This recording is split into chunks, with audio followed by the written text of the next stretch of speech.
नमस्कार, मैं हूं आशीष त्रिपाठी आपके साथ और बुलेटिन की शुरुआत करेंगे इस वक्त की अहम खबर से। और उससे पहले नजर डालते हैं फटाफट खबरों पर। और छत्तीसगढ़ में विधानसभा चुनाव के पहले सियासी बयानबाजी तेज हो गई। पूर्व मंत्री बृजमोहन अग्रवाल ने कांग्रेस और सीएम भूपेश बघेल पर निशाना साधते हुए कहा कि जो धर्म की राजनीति करेगा, धर्म आधारित राजनीति करेगा, वो देश पर राज करेगा और अधर्म पर राजनीति करने वाला केवल भ्रष्टाचार करेगा। दरअसल मुख्यमंत्री भूपेश बघेल लगातार बीजेपी पर भगवान राम के नाम पर केवल राजनीति करने का आरोप लगाते रहे, इसलिए बीजेपी ने उन पर पलटवार किया। बृजमोहन अग्रवाल के बयान पर सीएम भूपेश बघेल ने पलटवार किया। उन्होंने कहा कि बीजेपी कालनेमी की तरह वेश बदलकर वोट लेती है।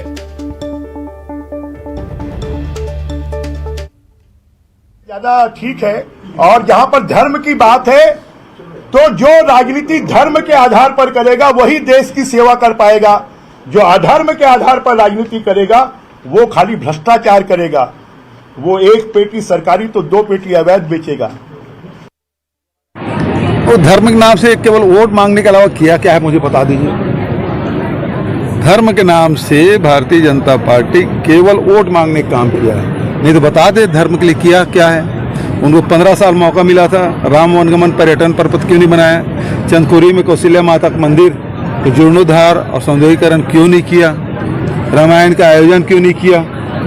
उसको रोका कौन था? 15 साल मौका मिला, लेकिन हमारी सरकार कर रही है तो ठीक कर रहे हैं। वो अधर्म के काम कर रहे हैं, वो तो कालनेमी है। साधु की तरह वो भेष बदल के वोट ले लेते हैं और उसके बाद करते वही हैं जो उनको करना है। ये लोग रहते हैं कि नहीं रहते हम नहीं जानते, लेकिन कांग्रेस के लोग खूब पूजा पाठ अध्यात्म सबको मानते हैं। और हमारे नेता गांधी जी थे जिन्होंने इस देश को आज़ादी दिलाया। उनकी दिनचर्या की शुरुआत राम जी के भजन से शुरू होती थी। ये लोग क्या बात करेंगे? ये लोग खाली लोगों को परेशान कर सकते हैं, लोगों को आंखों में धूल जो सकते हैं, लोगों को भड़का सकते हैं। और राजनीतिक छीटाकशी बयानबाजियों का दौर तो जारी है। इस विषय को लेकर बात करेंगे। हमारे सहयोगी देवराज इस वक्त हमारे साथ मौजूद हैं। देवराज, इस वक्त चूंकि चुनाव नजदीक है, ऐसे में कोई कालनेमी है तो कोई धर्म की राजनीति की बात कर रहा है, कोई अधर्म की राजनीति की बात कर रहा है। माहौल सियासी तौर पर काफी गर्म है।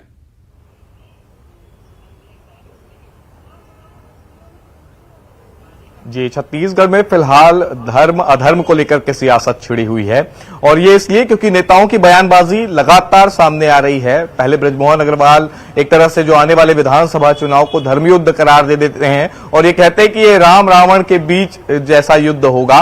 और उसके बाद फिर लगातार कांग्रेस की तरफ से प्रतिक्रियाएं आती है कि इसमें राम और रावण कौन सा पक्ष होगा ये जनता तय करेगी। हालांकि बीजेपी के ऊपर भी कई तरह के आरोप लगते हैं कि धर्म के नाम पर अब तक के बीजेपी जो है वो राजनीति करती आई है। मुख्यमंत्री का भी बयान सामने आया, उन्होंने भी कालनेमी एक तरह से बीजेपी को करार दे दिया। तो धर्म को लेकर के, धर्म अधर्म को लेकर के सियासत जो है वो जोरों पर है। और क्योंकि ये चुनावी साल है और आने वाले दिनों में नेताओं की बयानबाजियां और तीखी होने वाली है और खासकर धर्म से जुड़ा जो मसला है वो इस वक्त छाया हुआ है। और पिछले दिनों भी हम नेताओं के बयानों की बात करें तो लगातार कांग्रेस और बीजेपी के नेताओं की तरफ से बयानबाजियां सामने आई हैं और अब चुनाव के करीब आते आते ये और तेज होने वाली हैं। हालांकि छत्तीसगढ़ की सियासत में और आने वाले चुनाव में इसका कितना असर दिखेगा ये तो जनता ही बताएगी। फिलहाल इतना जरूर कह सकते हैं कि पिछली बार जब विधानसभा उपचुनाव हुए थे छत्तीसगढ़ में, उपचुनाव के दौरान ये धर्म वाला जो फॉर्मूला है ये तो काम नहीं आया। अब ऐसे में ठीक जो विधानसभा का चुनाव होता है इसमें धर्म पर चल रही सियासत क्या रंग लाती है, किसको कितना माइलेज मिलता है और किन गुणा भाग के आधार पर जो नेता हैं वो इस तरह की बयानबाजी कर रहे हैं ये तो वही बता सकते हैं बखूबी। लेकिन इतना जरूर है कि आने वाले दिनों में इस पर और भी ज्यादा सियासत देखी जा सकती है। जी देवव्रत, एक बात और बहुत ही महत्वपूर्ण है, चूंकि चुनावी समय है और जैसा कि आपने भी जिक्र किया कि पिछली बार जो धर्म वाली जो राजनीति थी वो काम नहीं आई, लेकिन उसके बाद एक और दिलचस्प देखने वाली बात यह है कि भारतीय जनता पार्टी उसके बावजूद वही अपने धर्म आधारित राजनीति का स्टैंड पकड़कर चल रही है, जबकि कांग्रेस भी अब कालनेमी रामायण जैसे किरदारों को जीवंत करने की कोशिश कर रही है। हिंदुइज्म की तरफ कांग्रेस थोड़ी सॉफ्ट होती नजर आ रही है, जबकि भारतीय जनता पार्टी अपने उसी हिंदुत्व के मुद्दे पर अड़ी हुई है। तो क्या एक बार फिर से उन्हें भरोसा है इस बात को लेकर कि धर्म आधारित राजनीति ही उन्हें विजय दिलाएगी?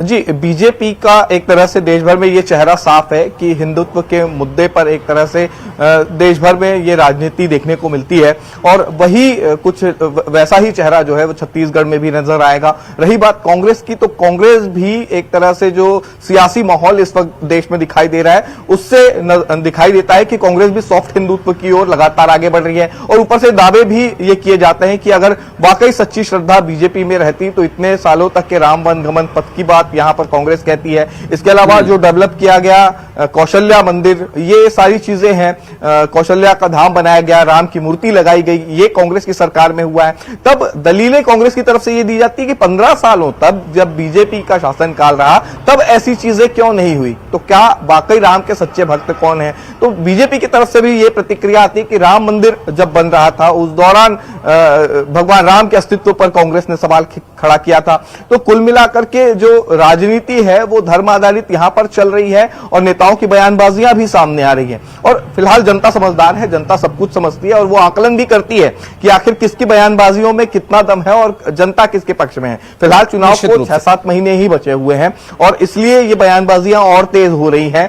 देखना यह होगा कि इन बयानबाजियों का कितना असर आने वाले चुनाव के नतीजों पर दिखाई देता है। बिल्कुल देवव्रत, चूंकि भारतीय जनता पार्टी का हमेशा से ये एक तरीका रहा है कि वो अपनी पिच पर हमेशा कांग्रेस को बैटिंग करने के लिए बुलाती है और अब इसी धर्म के विषय को लेकर अक्सर भारतीय जनता पार्टी एक सिनेरियो सेट करती है, अपने वक्तव्य रखती है और उसी के प्रतिक्रिया कांग्रेस देना शुरू करती है। हालांकि अब क्या एंटी इनकम्बेंसी का असर होगा, क्या रिजल्ट होगा, जैसा कि आपने जिक्र किया, आगे देखने का विषय रहेगा। बहुत शुक्रिया आपका हमारे साथ इस विषय पर जानकारी साझा करने के लिए।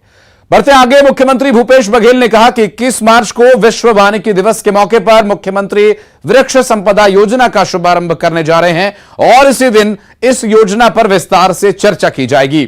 उनके साथ ही संगठन कांग्रेस संगठन में बदलाव को लेकर भी उन्होंने जिक्र किया और पार्टी के अधिवेशन के बाद जल्द ही पहले केंद्रीय स्तर पर सभी नियुक्ति करने की उन्होंने बात कही और उसके बाद प्रदेश स्तर पर संगठन में भी बदलाव होने का जिक्र किया।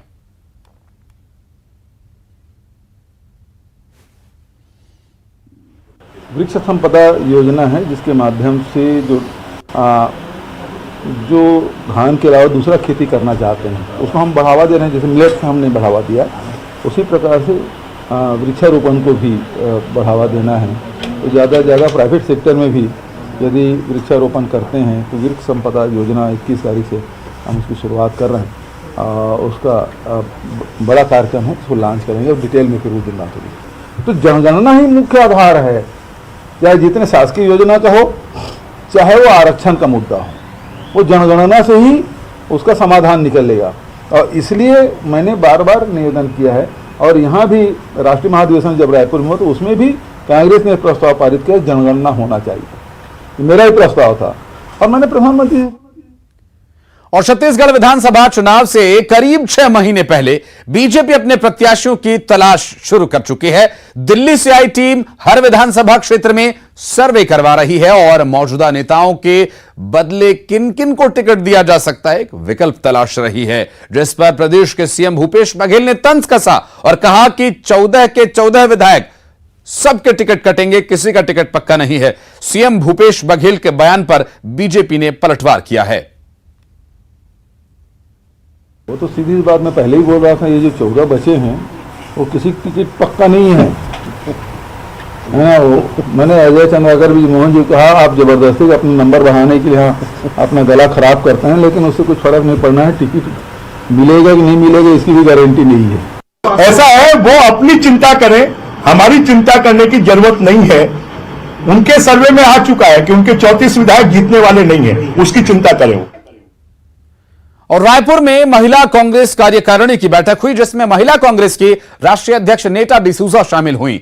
बैठक में विधानसभा चुनाव की तैयारियों पर विस्तार से चर्चा हुई और महिलाओं की भागीदारी पर गहन मंथन हुआ।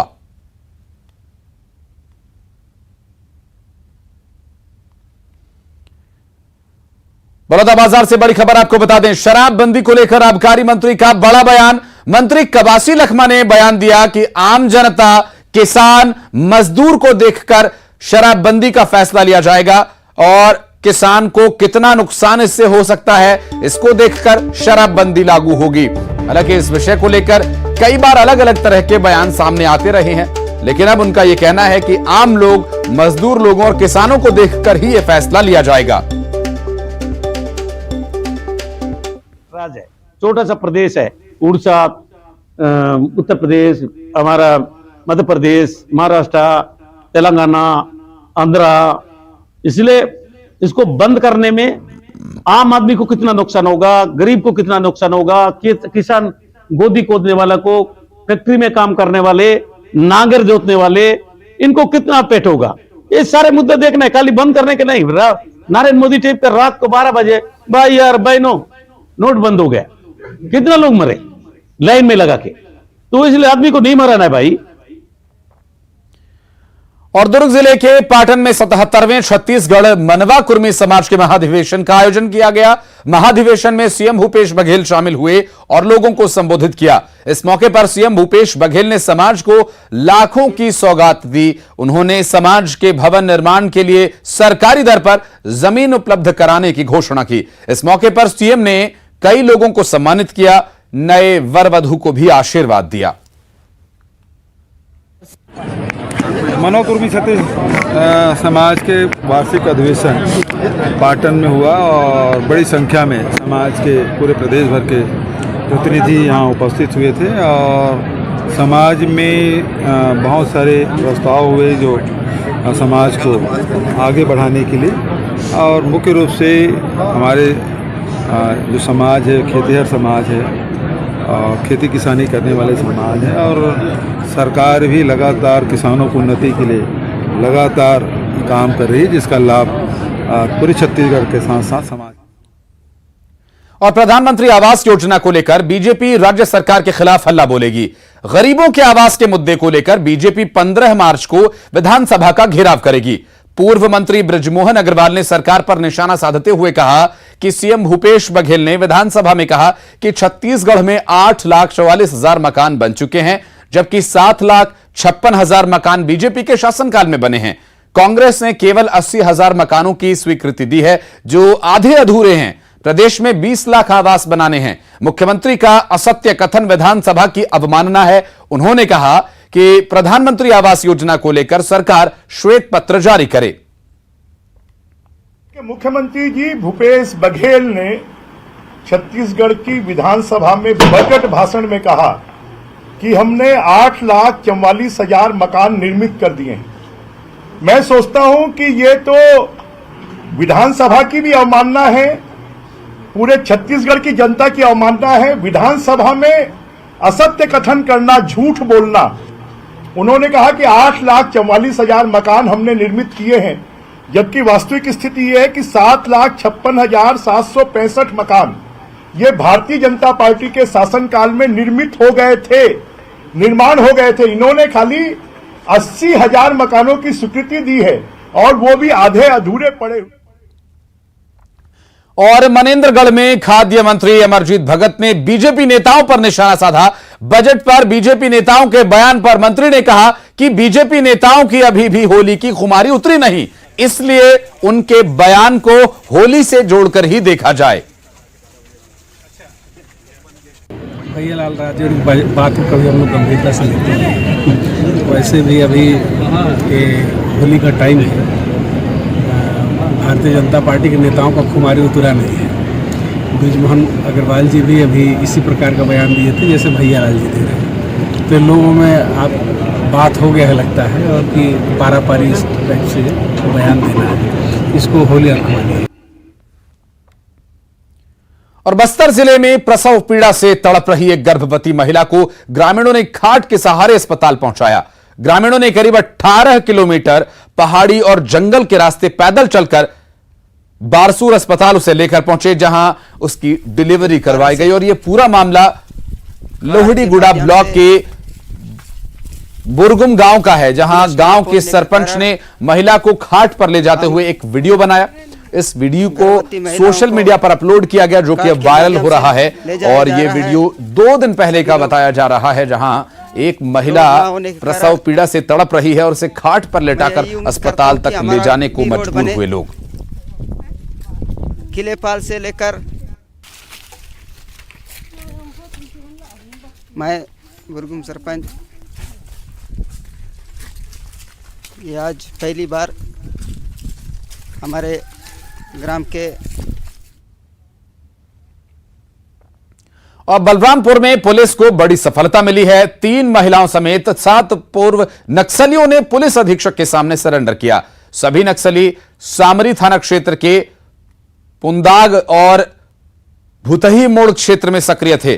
छत्तीसगढ़ झारखंड में कई गतिविधियों में ये शामिल थे। नक्सलियों की खोखली विचारधारा से प्रभावित होकर मुख्यधारा से जुड़ने का इन्होंने फैसला लिया है। जिले के एसपी ने नक्सलियों से समर्पण करने की अपील की है। ये लोग नक्सलियों की खोखली विचारधारा और उनके खोखले कार्यों से तंग आकर और पुलिस और प्रशासन की प्रभाव से मुख्यधारा में जुड़ने के लिए आज तैयार हुए हैं। इनकी ज्यादातर गतिविधियां जो छत्तीसगढ़ झारखंड बॉर्डर है उसमें रही हैं। अलग अलग जगहों पर गांव में जाके वसूली करना, गांव वालों के साथ मारपीट करना, सुरक्षा बलों के लिए और गांव वालों के लिए रास्तों पर आईडी लगाना, नक्सलियों के लिए खाना बनाना, नक्सलियों के लिए राशन लेके जाना और उनके बाकी लॉजिस्टिक सप्लाई इंश्योर करना। और अब नजर डालते हैं 25 बड़ी खबरों पर फटाफट अंदाज में। बलरामपुर में 7 पूर्व नक्सलियों ने किया सरेंडर।